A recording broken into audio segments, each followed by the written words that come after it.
Have you ever wondered why life feels so overwhelming even when the actual challenges seem minor?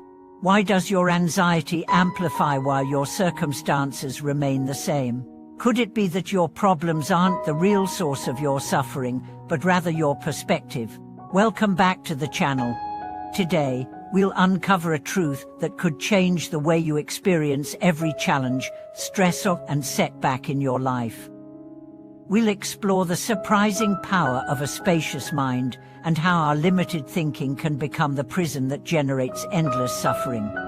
At the heart of this exploration lies a profound teaching from Migyur Rinpoche, a renowned Tibetan master of meditation and compassion.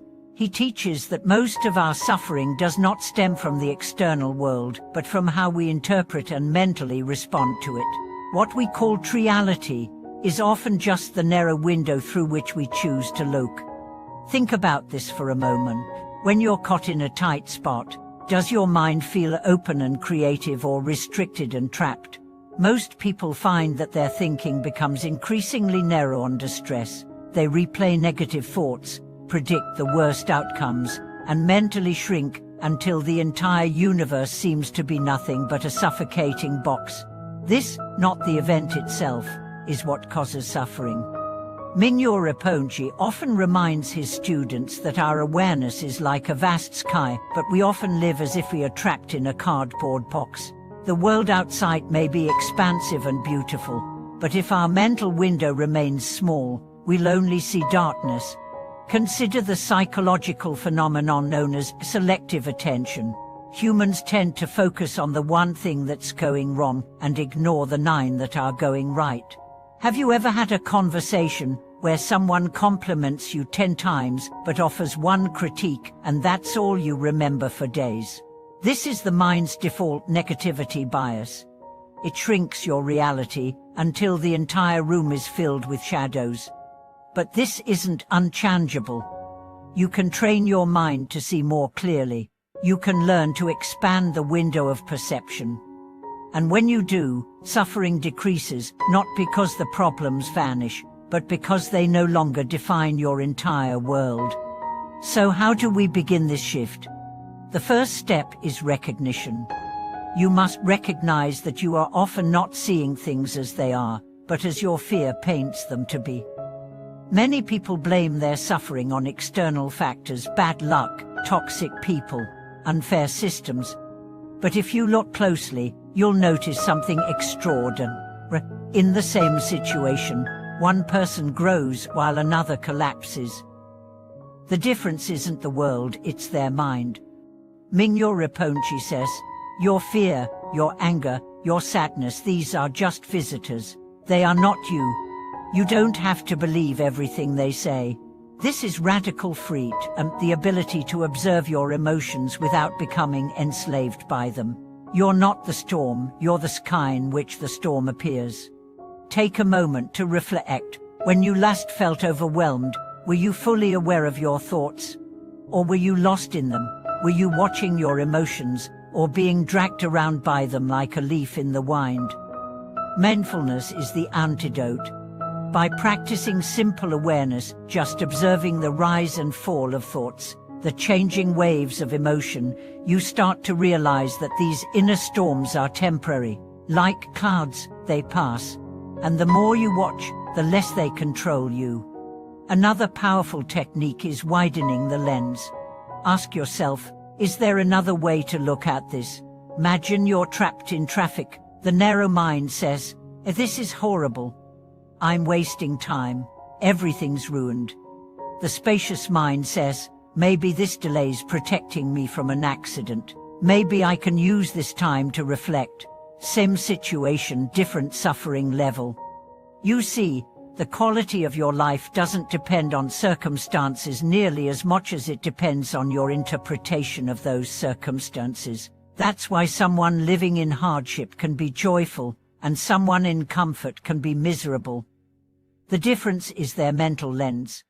One of the most compassionate things you can do for yourself is to stop arguing with reality. Life will not always follow your plans. But you don't have to suffer every time it doesn't. Acceptance isn't giving up, it's gaining the clarity to move forward. Rinpoche tells a story of a woman who came to him after a personal tragedy. She had lost her child and was drowning in grief. She asked him, "Will this pain ever end?"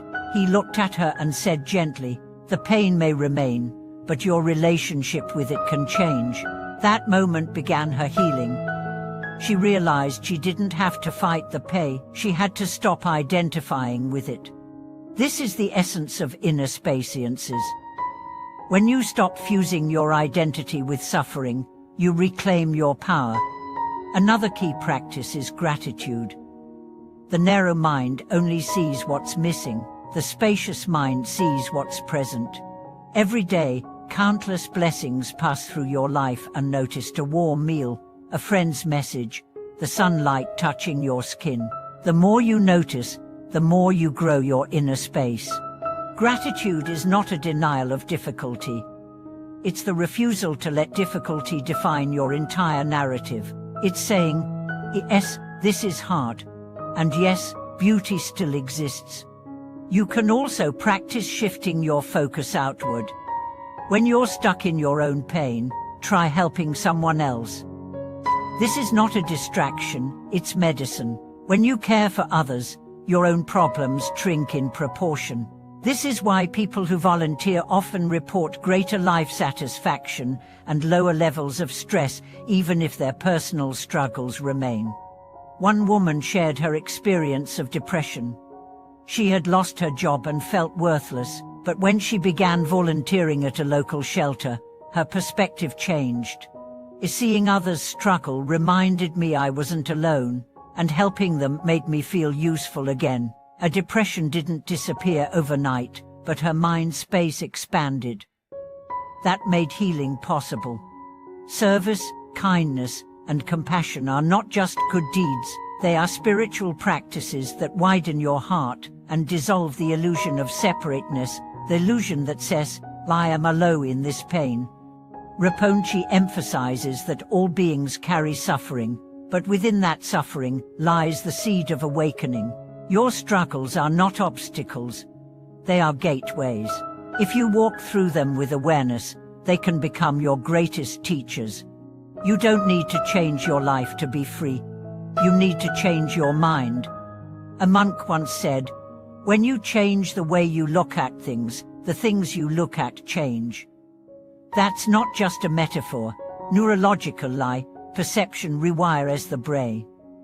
Every time you choose openness over fear, curiosity over judgment, presence over distraction, you're reshaping your neural pathways toward peace.